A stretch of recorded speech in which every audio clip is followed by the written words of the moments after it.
topic, writing as a therapy. So over to you, sir.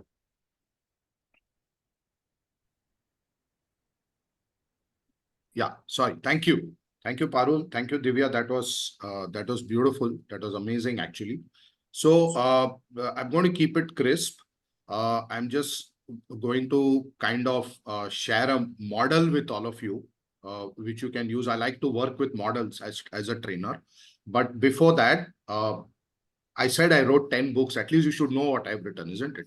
So, so let me give you a quick glimpse of this journey. And I really loved what Bharat said, and also Divya somewhere. And I think all of you, in your own ways, have spoken about writing being a journey. Can all see the screen?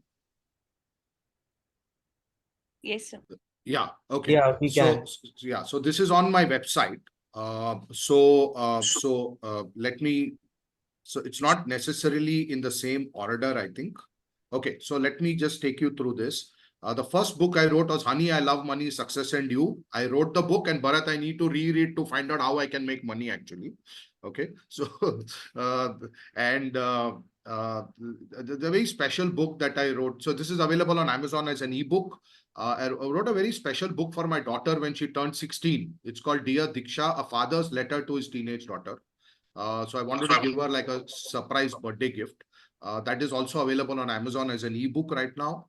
More Than Just Papad is a book very close to my heart. It's the only novel I have written so far. All others are related to training, self-help and all.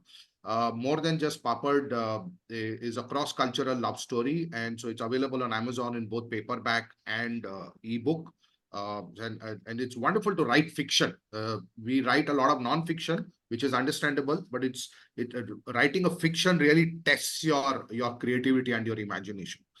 Recently released, this is the 10th book, which is Meditation Tourism. It's a free download available on my website. You can simply download it. It's a free ebook. There's Leadership Gita, co-authored with Mr. A.S. Narayanan.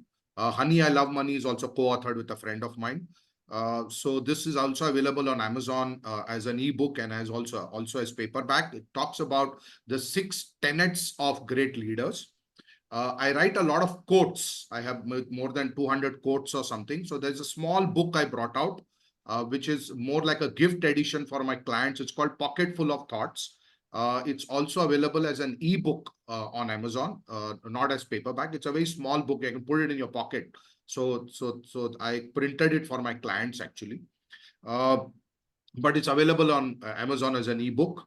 Eves Against the Odds is the second volume listed, but there is also the first volume, co-authored with my friend Bhavesh Kotari. He was supposed to join, but I think was busy with an event yesterday, so he's not been able to join. So Bhavesh and me co-authored this book. It's a story of 25 women entrepreneurs in each volume. So that we have covered stories of 50 women entrepreneurs. It's focused on women entrepreneurs.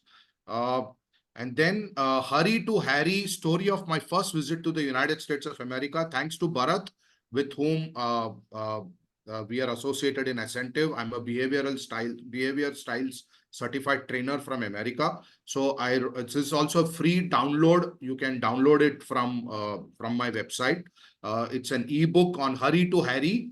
I have captured my story of my visit to the United States, right from the time of Bharat meeting me, asking me to go for the training, get the visa, get the tickets, what happened. You know, those 8 days that I spent in the United States. It was an absolutely amazing experience. He sold it. I did not buy it. Is a book on 21 priceless commandments of effective selling. No longer available on any of the e-commerce platforms. It's one of the older books, but it can be printed as a bulk order if any of the organizations are interested or any individual is interested. Then, of course, there is Eves Against the Odds, volume 1, I think, which is listed here. Is it volume 1? Yeah, I think it's volume 1. Right. So you can also go to evesagainsttheodds.com as a website, which is made by one of our women entrepreneurs, and you can know more about the book there also. So this has been my journey in terms of writing books. It's a fascinating journey. And why do I call it as a therapy is I'm just going to put up one simple slide and kind of share with you very quickly what do I mean by that. So if you can once again confirm to me that you are able to see the slide.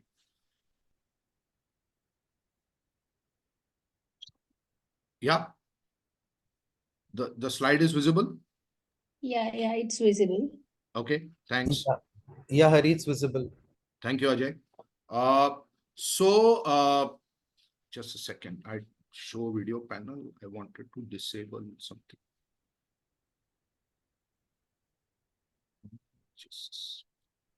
Okay, no worries.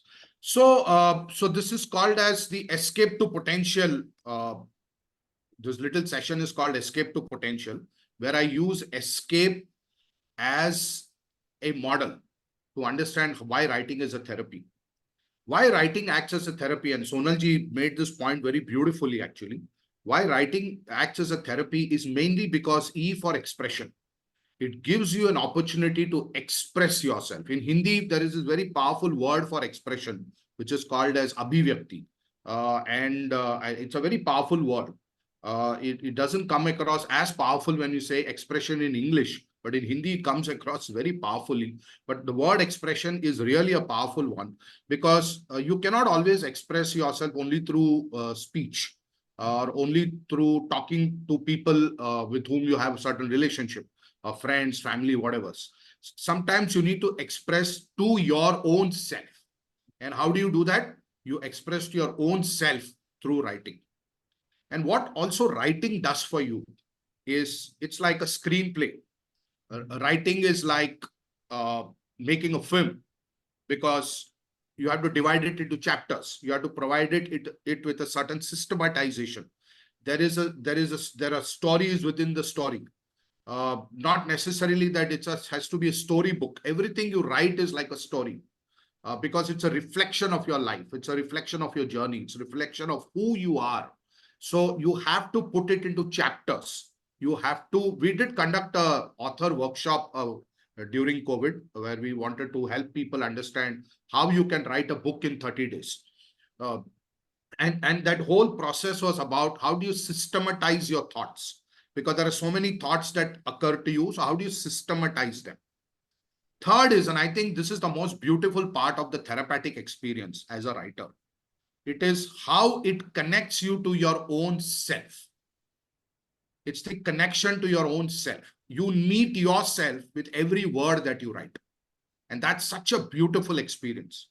I have realized this, that when I write, I simply get lost in that whole process. I get into a zone of my own and I write really for that experience. It's such an amazing experience. And how much ever your books may sell and you may become a best-selling author, if you can't get this experience, then we have not really understood the beauty and the power of writing. And sometimes the reward is in the experience itself, not what occurs to your bank balance or to you externally. And both are obviously welcome. But the core is your ability to connect to your own self and know yourself. It's a soul connection that you have with your own self. So E for expression, S for systematization, C for connection to self, A is for assimilation. Now, how do you systematize?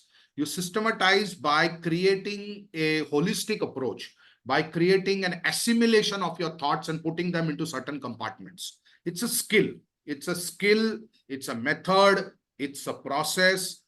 It's logical and it's also emotional. That's all that gets combined into the experience of writing. P for potential. The person in you, it's not just the writer in you, which comes alive when you take to writing in a serious manner and in a passionate manner. It enhances your potential as a person. It enhances your potential as a thinker. It enhances your potential to share. It just changes you as a person. But I think one very important aspect we should never miss out to become a great writer, the foundation of writing is not writing. The foundation of writing is actually reading. It's how much you read and what is the wide spectrum of books that you read. You want to be a fiction writer, then maybe you want to look at some books like Agatha Christie, who wrote more than 100 books, I think, in her lifetime. Sherlock Holmes, a character which was created. So who was the author? Conan Doyle, right? If I'm right. Arthur Conan Doyle. So So there are great fiction writers, then there are great non-fiction writers also. And it's about what you read. I like reading a lot of non-fiction. I'm not so much a fiction person, but it depends. It depends on what you really like to read. And there are some amazing contemporary authors. Ruskin Bond, for example, was in Missouri a few days back. Had an opportunity to visit the bookstore where Mr. Ruskin Bond was 90. Incredible. And he comes there for signing books. At 90, he's still an active author. And he has recently published a book called The Golden Years, which I just finished reading. I also review books on my YouTube channel whenever I get an opportunity. It's a beautiful experience. So Ruskin Bond also talks about how you can spend your years, especially he's written it for senior citizens, but it's applicable for whatever age you are in.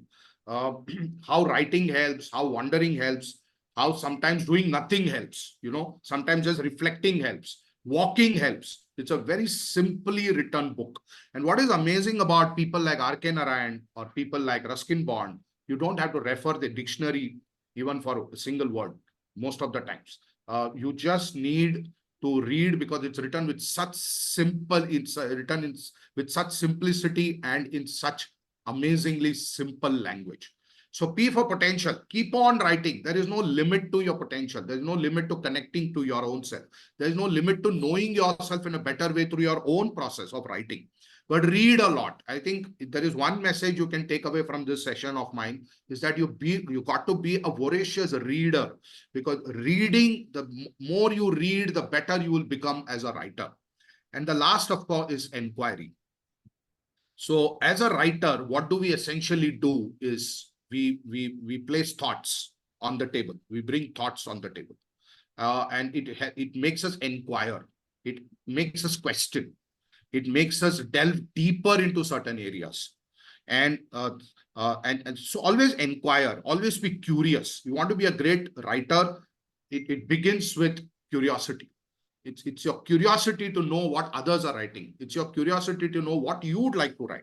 And Bharat very rightly said, you've got to go back and read some of your own stuff, because sometimes when I reflect back on my own writing, whether it's a blog or some chapter in a book, I said, wow, is it you who has written it? I mean, I'm so amazed by what has come out as an output, which is incredible. So it's always a good idea to go back and read what you have written. Always a good idea to reread some of the books of others that you might have read earlier, and always have this inquiring mindset, and always have a context of environment. A writer by nature, as I said, by the nature of the job, I say is controversial, because when a writer puts out his or her thoughts out into the world, there are people who are going to question it. There are people who are going to agree with it. There are people who are going to discuss it. There are people who are going to debate about it. So intrinsic to a writer's personality or nature is controversy. And I'm not saying controversy in a very negative way. I'm just saying it's the way the world reacts to you. So how can writing be a therapy for you? If you understand the nuances of what is called as the escape model: E for expression, S for systematization, C for connection to your own self, A for assimilation, P for potential, and E for inquiry. Ladies and gentlemen, God bless you and thank you very much.